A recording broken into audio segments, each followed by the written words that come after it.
कांग्रेस की वरिष्ठ नेता रेणुका चौधरी और युवा नेता अनिल कुमार यादव ने राज्यसभा के लिए नामांकन दाखिल कर दिया है। नामांकन के 3 सेट दाखिल किए गए। सीएम रेवंत, तेलंगाना कांग्रेस प्रभारी दीपा दास मुंशी, दिग्विजय, कई मंत्री, विधायक, एमएलसी इस कार्यक्रम में शामिल हुए। नामांकन की कल आखिरी तारीख होने के कारण नामांकन जमा किए जा चुके हैं।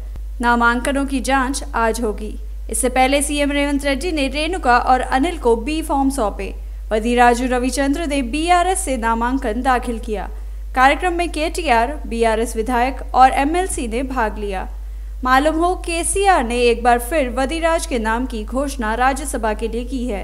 राज्य में खाली हो रही 3 राज्यसभा सीटों पर सर्वसम्मति होगी। वदिराजु रविचंद्र, जोगिनापल्ली संतोष और बड़गुला लिंगैया यादव का कार्यालय समाप्त होने के बाद चुनाव आयोग ने 3 सीटों के लिए चुनाव कराने की अधिसूचना जारी की। विधानसभा में संख्या बल के मुताबिक कांग्रेस को 2 और बीआरएस को 1 सीट मिलेगी, लेकिन जब तीसरी सीट के लिए कांग्रेस द्वारा दूसरा उम्मीदवार खड़ा करने की संभावना पर चर्चा हुई तो हाईकमान ने इस पर पूर्ण विराम लगा दिया। यदि कांग्रेस ने किसी अन्य उम्मीदवार की घोषणा कर दी होती तो चुनाव अवश्य भावी होता, लेकिन दोनों के नामांकित होने के कारण चुनाव हार गए। डिप्टी सीएम वित्त मंत्री भल्लूभट्टी विक्रमार्का ने कहा, योजनाओं व वादों के अनुरूप ही वास्तविक बजट तैयार किया गया है। सभा में वोट ऑन बजट पर भाषण दिया। कहा, बजट आवंटन में संतुलन के साथ सामाजिक न्याय किया गया है। भट्टी ने कहा, पिछले दिनों तेलंगाना का बजट 3 लाख करोड़ रुपए का पेश किया गया था। बजट में आवंटन के अलावा राशि खर्च नहीं की गई है। इस बार बजट 2.75 लाख करोड़ रुपए का पेश किया गया है। कई लोगों ने पूछा, इस बार बजट कम किया जा रहा है। बजट आवंटन और व्यय में 5% से अधिक का अंतर नहीं होना चाहिए। तेलंगाना में आर्थिक और सामाजिक असमानताएं हैं। हमने बजट के जरिए असमानताओं को दूर करने के लिए कड़ी मेहनत की है। मंत्री पोन्नम प्रभाकर ने कहा कि पिछली सरकार की लापरवाही के कारण जो मुद्दे रुके हुए थे, सरकार आने के बाद 2 महीने में उनका समाधान कर दिया गया। उन्होंने कहा, यह सूचना भूल है, वह अब भी सत्ता में है। मंत्री ने भड़कते हुए कहा, आपकी नौकरी चली गई तो दूसरे लोग नौकरी नहीं लेना चाहते। टीएसपीएससी का गठन हो चुका है।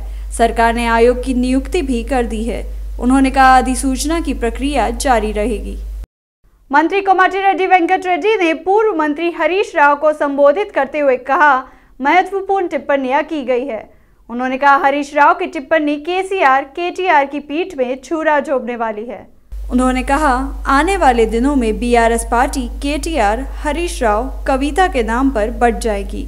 बीआरएस को 4 हिस्सों में बांटा जाएगा। मंत्री कोमटिरेड्डी वेंकट रेड्डी ने कहा, हरीश सीएम बनने की योजना बना रहे हैं। विधानसभा लॉबी में मीडिया से बातचीत के दौरान उन्होंने यह टिप्पणी की। वेंकट रेड्डी ने कहा, जब तक हरीश राव बीआरएस में है तब तक वह एलपी नेता भी नहीं बनेंगे। मंत्री ने उन्हें 20 विधायकों वाली पार्टी का नेता बनने का सुझाव दिया। अगर केसीआर 60 किलो का बाघ है तो वह 86 किलो का क्या चाहेगा। उन्होंने कहा, तेलंगाना में कांग्रेस अगले 20 साल तक सत्ता में रहेगी। संगारेड्डी जिला पटानचेरू विधानसभा क्षेत्र की बसपा नेता नीलम बधु बुधिराज कांग्रेस में शामिल हो गई है। गांधी भवन में तेलंगाना प्रभारी दीपा दास मुंशी के नेतृत्व में हस्तम पार्टी शामिल हुए। मौके पर नीलम बधु ने वरिष्ठ कांग्रेस नेताओं को धन्यवाद किया। वह फिर से कांग्रेस में शामिल होकर खुश है। नीलम बधु ने कहा, वह आगामी संसदीय चुनाव में 16 सीटें जीतेंगे, लेकिन पहले उन्हें बीआरएस पार्टी से पटानचेरू टिकट की उम्मीद थी, लेकिन केसीआर द्वारा उन्हें टिकट दिए जाने के बाद मौजूदा विधायक महिपाल रेड्डी ने बीआरएस पार्टी से इस्तीफा दे दिया, कांग्रेस में शामिल हो गए। पटानचेरू विधानसभा का टिकट पहले कांग्रेस द्वारा नीलम मधु को आवंटित किया गया था। हालांकि स्थानीय नेता काटा श्रीनिवास ने आग्रह किया, उन्हें बी फॉर्म दिया। इससे निराश होकर नीलम मधु बसपा में शामिल हो गए और चुनाव लड़ा। तलसानी विधायक श्रीनिवास यादव ने कहा, इस महीने की 17 तारीख को बीआरएस पार्टी के अध्यक्ष केसीआर का जन्मदिन समारोह भव्य रूप से मनाया जाएगा। केसीआर का जन्मदिवस मनाने को लेकर तेलंगाना भवन में बैठक हुई। उन्होंने कहा, केसीआर के राजनीतिक उत्थान आंदोलन की पृष्ठभूमि पर बनी एक विशेष डॉक्यूमेंट्री दिखाई जाएगी। उन्होंने कहा, दिव्यांगों को व्हीलचेयर वितरण, ऑटो चालकों को बीमा दस्तावेज वितरण, मरीजों को फल वितरण जैसे सामाजिक सेवा कार्यक्रम संचालित किए जाएंगे। वरिष्ठ नेता पीएल श्रीनिवास और उनकी बेटी आलेख्या केंद्रीय मंत्री किशन रेड्डी और सांसद लक्ष्मण की मौजूदगी में बीजेपी में शामिल हुए। केंद्रीय मंत्री किशन रेड्डी ने उन्हें स्कार्फ उड़ाकर पार्टी में आमंत्रित किया। कार्यक्रम SVIT ऑडिटोरियम सिकंदराबाद में आयोजित किया गया था। प्रदेश अध्यक्ष और केंद्रीय मंत्री किशन रेड्डी ने कहा, बीजेपी तेलंगाना में ज्यादातर सीटें जीतेगी। उन्होंने साफ किया, राज्य में बीजेपी के लिए अनुकूल माहौल है। लोग मोदी का शासन चाहते हैं। BRS और कांग्रेस पार्टियां अस्तित्वहीन मुद्दों को सामने लाकर ध्यान भटकाने की राजनीति कर रही है। बीजेपी नेता वीरेंद्र यादव मुख्यमंत्री रेवंत रेड्डी से नाराज है। उन्होंने कहा, CM रेवंत रेड्डी सचिवालय के सामने राजीव गांधी की मूर्ति स्थापित करने की कोशिश कर रहे हैं। उन्होंने कहा, राजीव गांधी ने देश राज्य के लिए कुछ नहीं किया। घटन के विचार से बचना चाहिए। उन्होंने मांग की, सरदार वल्लभ भाई पटेल की प्रतिमा लगाई जानी चाहिए। संजीव रेड्डी नगर हैदराबाद में संत सेवालाल महाराज की जयंती मनाई गई। समारोह के हिस्से के रूप में बंजारा नृत्य प्रदर्शन के साथ बड़े पैमाने पर रैली का आयोजन किया गया। 18वें दशक का इतिहास आंखों के सामने घूम रहा है। ऐसे क्यों है? इस देश में सेवालाल जयंती का आधिकारिक आयोजन नहीं होता। उन्होंने कहा, संत सेवालाल जयंती पर ऐच्छिक अवकाश के बजाय नियमित अवकाश घोषित किया जाना चाहिए। उन्होंने यह भी अनुरोध किया, उनकी जयंती समारोह पूरे देश में भव्य रूप से आयोजित किया जाना चाहिए। उन्होंने अनुरोध किया, संत सेवालाल की जीवनी को पुस्तक का रूप दिया जाए। दलित क्रिश्चियन दंडोरा के राष्ट्रीय संयोजक प्रोफेसर गली विनोद कुमार ने मांग की, तेलंगाना राज्य में जाति जनगणना के साथ साथ धार्मिक जनगणना भी कराई जानी चाहिए। राज्य में करीब 1 करोड़ दलित ईसाई है। उन्होंने ईसाई के तौर पर मान्यता देने को कहा गया। इस हद तक उन्होंने मुख्यमंत्री रेवंत रेड्डी को खुला पत्र जारी किया। उन्होंने उस्मानिया यूनिवर्सिटी आर्ट्स कॉलेज के परिसर में पत्र जारी करने के बाद बात की। उन्होंने कहा, ईसाइयों की संख्या कम है क्योंकि संविधान के अनुच्छेद 25 के अनुसार धार्मिक स्वतंत्रता के खिलाफ जनगणना में उन्हें हिंदू के रूप में गिना जाता है। ईसाई धर्म अपना चूंकि ऊंची जातियों BC और ST के लिए आरक्षण नहीं हटाया जाना चाहिए। उन्होंने खुद को ईसाई के रूप में पहचानने की मांग की।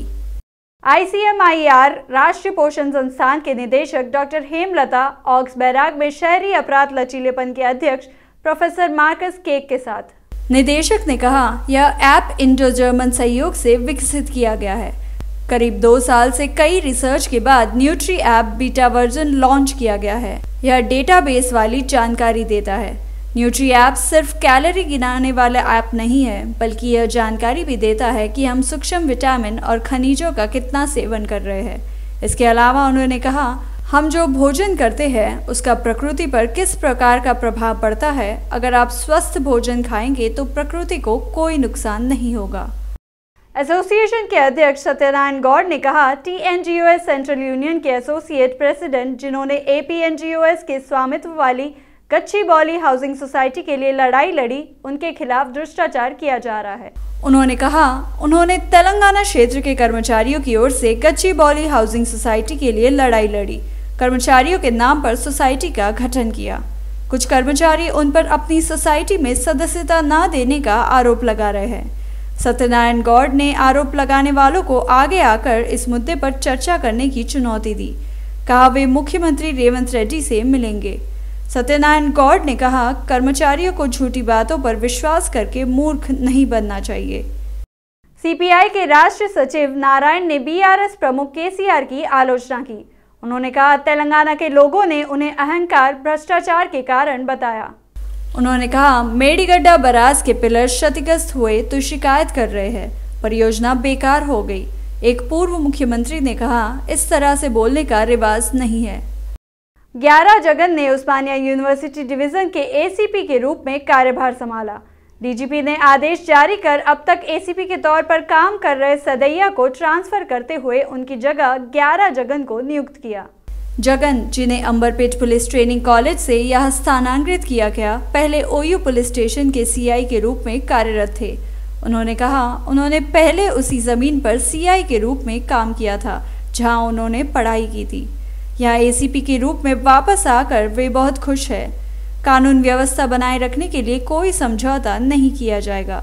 वह लोगों को सुरक्षित रखने और अपराधों पर नियंत्रण रखने के लिए कड़ी मेहनत करेंगे। मौके पर कई शिक्षकों, अधिकारियों और छात्र नेताओं ने उन्हें बधाई दी। पुलिस ने CEIR पोर्टल के जरिए चोरी खोए हुए मोबाइल फोन की पहचान की है। एक महीने में तेलंगाना सरकारी रेलवे पुलिस द्वारा 150 सेल फोन बरामद किए गए और पीड़ितों को सौंपे गए। रेलवे के एडिशनल DGP महेश भागवत ने कहा, फोन की कीमत करीब 10 लाख रुपए होगी। अगर फोन खो जाए या चोरी हो जाए तो इसकी सूचना तुरंत नजदीकी पुलिस स्टेशन में देनी चाहिए। वे CIR पोर्टल में EMEI के जरिए ब्लॉक करना चाहते हैं। उन्होंने कहा, 19 अप्रैल 2023 को तेलंगाना रेलवे में शुरू किए गए इस पोर्टल के माध्यम से अब तक 435 मोबाइल फोन बरामद किए गए हैं।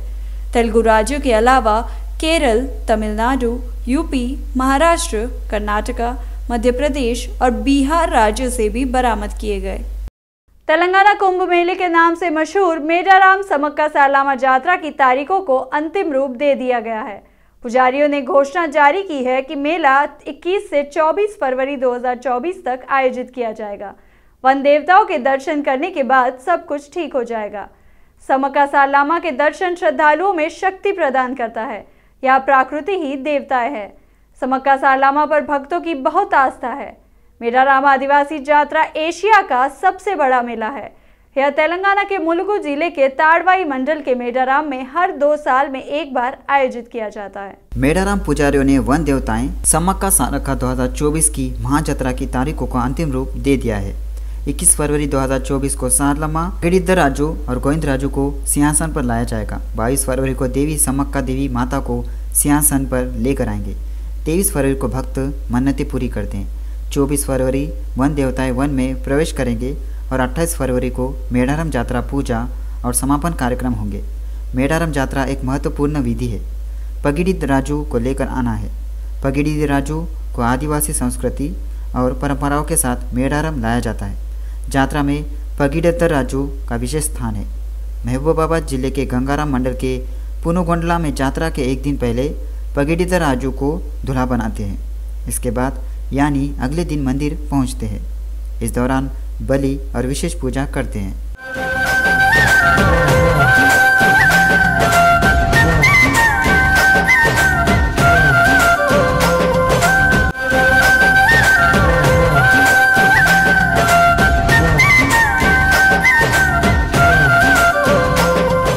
नए कपड़ों के साथ पगिडिद्धराजू को तैयार करते हैं और मेडाराम के लिए रवाना होते हैं और उसी दिन शाम को मेडाराम पहुंचते हैं। पगिडिद्धराजू को लेकर आने के बारे में समक्का के पुजारियों को एक संदेश भेजा जाता है। तब तक यात्रा के लिए सुबह से ही समक्का मंदिर में विशेष पूजा की जाती है। गमले यानी मटके के आकार में तैयार समक्का को सजाते हैं। इसके बाद वे पगिडिद्धराजू को स्वागत करते हैं। दोनों एक दूसरे के सामने बैठाते हैं और परंपरा के साथ शादी संपन्न होती है। पगिडिद्धराजू को सारलम्मा गद्दे सिंहासन के पास लेकर जाते हैं।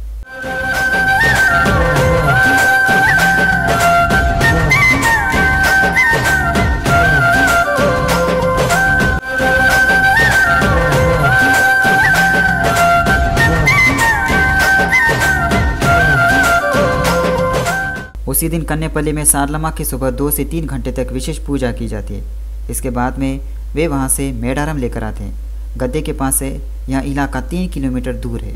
जिस दिन सारलम्मा गद्दे पहुंचती है, पिता पगिडिद्धराजू प्रकट होते हैं। सारलम्मा के पति गोविंदराजू को भी एटूरा नगरम मंडल के कोंडाई गांव से लेकर आते हैं। सभी ग्रामीण गोविंदराजू को लेकर जुलूस के रूप में मेडाराम आते हैं। उसी दिन सारलम्मा, पगिडिद्धराजू और गोविंदराजू सिंहासन पर पहुंचते हैं।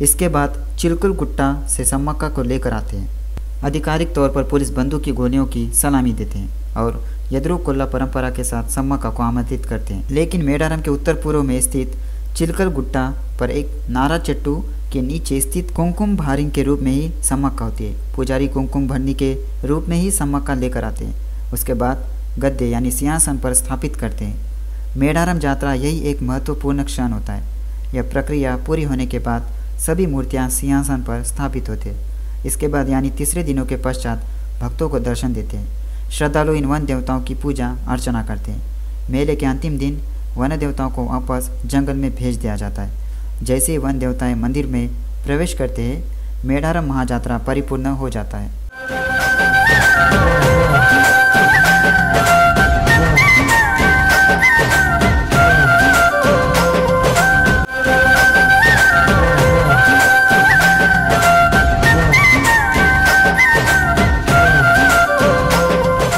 इसी क्रम में मंत्री सीताका ने कहा कि सरकार मेडारम यात्रा के लिए 100 करोड़ रुपए आवंटित किए गए हैं। 1 करोड़ श्रद्धालु आने पर भी कोई परेशानी नहीं होगी। सभी इंतजाम किए हैं। परिवहन की सभी व्यवस्थाएं की गई है। इस बार 6000 आरटीसी बसें चलाई जा रही है। पिछले बार की तुलना में इस बार कतारों की संख्या बढ़ा दी गई है। मेडारम यात्रा को राष्ट्रीय मेले के रूप में स्थापित किया जाएगा। अनुमान है कि इस बार मेडारम में बड़ी संख्या में महिलाओं के आने की संभावना है। आरटीसी बसों की पार्किंग के लिए 25 एकड़ जमीन आवंटित की गई है। रंगारेड्डी जिले के बडंगपेट 13वें डिवीजन महेश्वरम निर्वाचन क्षेत्र में FTL भूमि पर अवैध निर्माण किया जा रहा है। सहकारी सदस्य खलील पाशा ने इस बात से सख्ती से इनकार किया। बडंगपेट सहकारी सदस्य खलील पाशा ने उनके पैसे की मांग की थी। वह इस बात से नाराज था जिन लोगों ने पहले प्लॉट खरीदा था वे उस पर पैसे फेंक रहे थे, क्योंकि उसने उनसे बचे हुए पैसे से घर बनाने को कहा था। उनसे सबूत के साथ यह साबित करने को कहा गया। उन्होंने 5 लाख मांगे थे। उन्होंने कहा उन्होंने कभी भी अवैध निर्माण को बढ़ावा नहीं दिया। उन्होंने सर्वे क्रमांक 64 से 73 तक के क्षेत्र में किसी भी निर्माण को नहीं देखने की चेतावनी दी।